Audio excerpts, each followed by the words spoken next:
Today we're making apple crumble. And for this recipe, we'll be using 6 Granny Smith apples. So if you're wondering what Granny Smith apples are, these are the green apples that you see in the grocery store. So the reason why you're using Granny Smith apples is the red ones or the Fuji apples, they would tend to break down if you cook or bake them. And these actually hold their shape and would still have that texture even after baking. First step is to combine your dry ingredients. So in here, you have 2 cups of all-purpose flour, 1 cup of oatmeal, and 1 teaspoon of salt. So get a wire whisk and just move it around and make sure that everything is well mixed. Okay, then you can set that aside. Next step, get your margarine. So we'll be using Baker's Best, and we need 3/4 of this. So just open it up.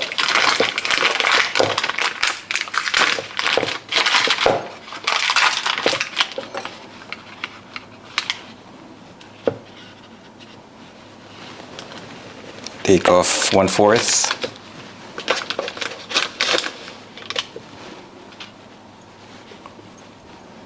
Okay, and get a mixing bowl. Put the 3/4 inside.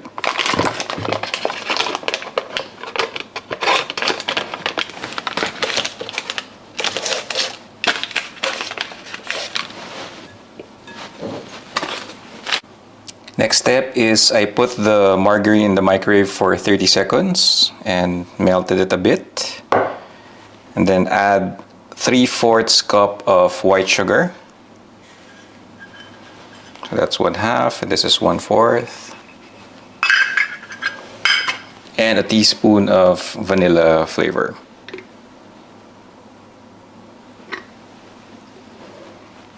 Okay.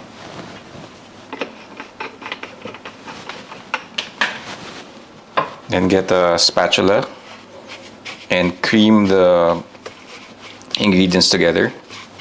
So this will take about 5 minutes.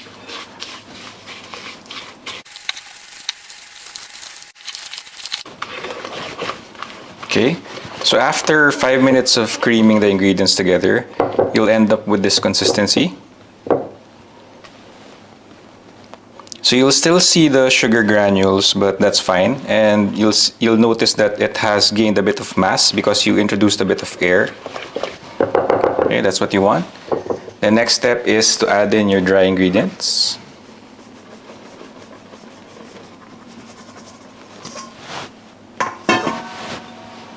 Okay, and then mix them together.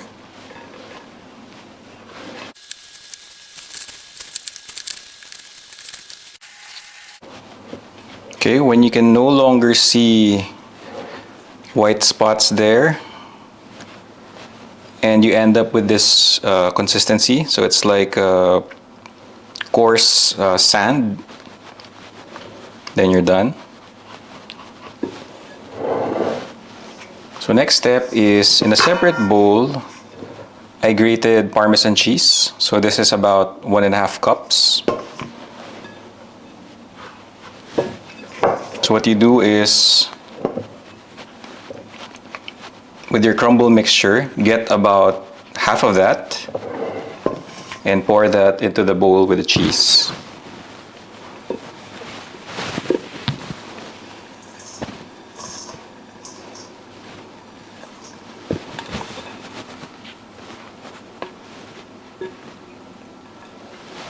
Okay, then mix them together.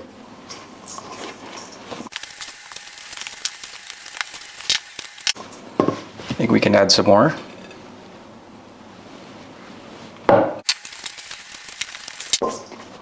Okay, so we're done mixing. The one with the cheese and the one without. Set those aside. Next step is, let's peel our apples.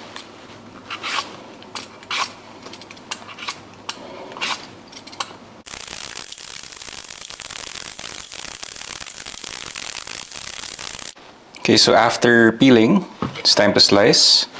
So slice it in half, and then into quarters, and then remove the remaining peel on top and at the bottom, and also the core. So you'll end up with a slice like that, and do the same for the rest.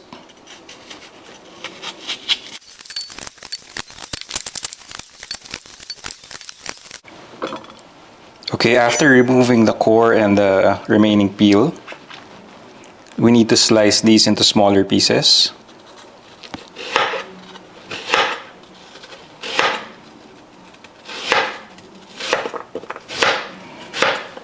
So about this thick.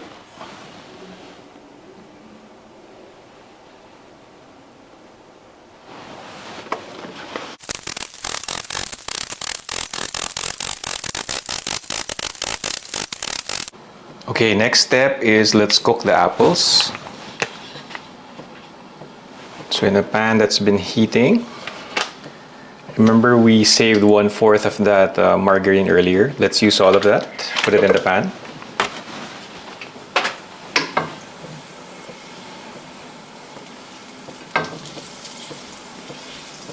Melt it.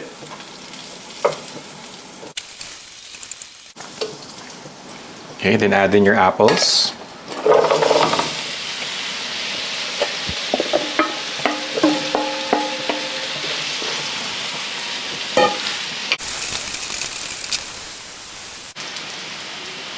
I measured 1/3 of a cup of muscovado sugar, and on top of that is a 1/2 teaspoon of cinnamon. So add that to the apples.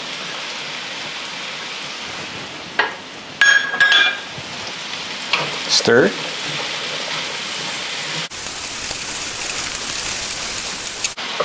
So make sure you use low heat for this step. And as you can see, some of the moisture from the apple is coming out, so that's what you want. We need to soften the apples a bit more. Okay. Just keep on stirring so you don't burn one side. So once the apples have softened, so you'll notice that you can press on it and it's already softer than when it was fresh. So lay them out evenly like that. And I measured about 1.5 tablespoons of cornstarch and put them in a sifter, spread them around. Okay. So you want to thicken the sauce a bit. Mix that around.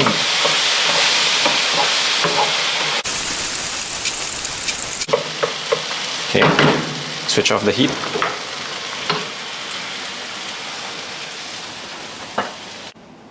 Okay, next step is get yourself a baking dish. So this is about, I think, 8 by 11 inches. And then make your layers. Let's start off with the bottom layer, which is the dry mixture without the cheese. So it's this one. So just put that, all of that at the bottom.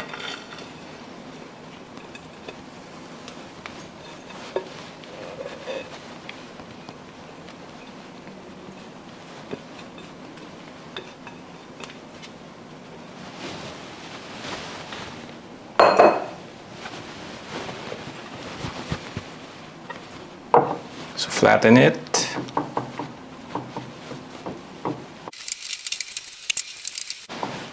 Okay, next. The middle part, get your apples. So just put everything on top.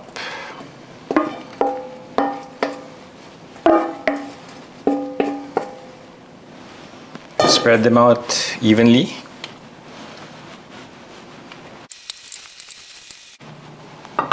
Okay.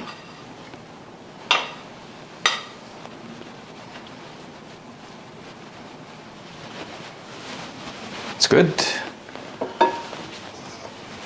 Last layer is the layer with the cheese. Okay.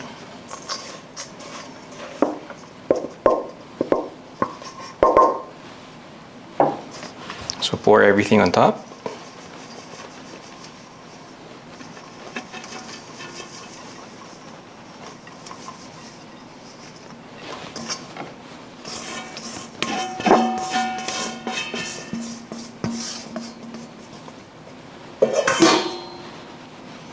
Then spread it evenly.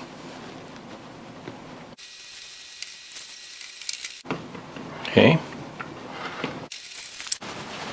Now that's ready for the oven. So I preheated the oven to 350 degrees Fahrenheit. We will bake this for 30 minutes. Okay, so after 30 minutes of baking, it will look like this. It will have some toasted cheese on top and on the edges. Last part is let's taste. So this is best paired with vanilla ice cream. But let's taste the apple crumble by itself first.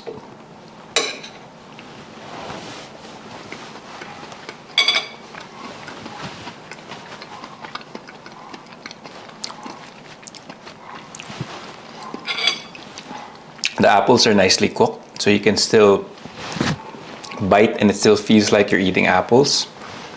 The cheese really makes a difference, adds a lot of creaminess. And I think I mentioned earlier in the video that I used Parmesan cheese. I actually used cheddar cheese. Now let's try it with the ice cream.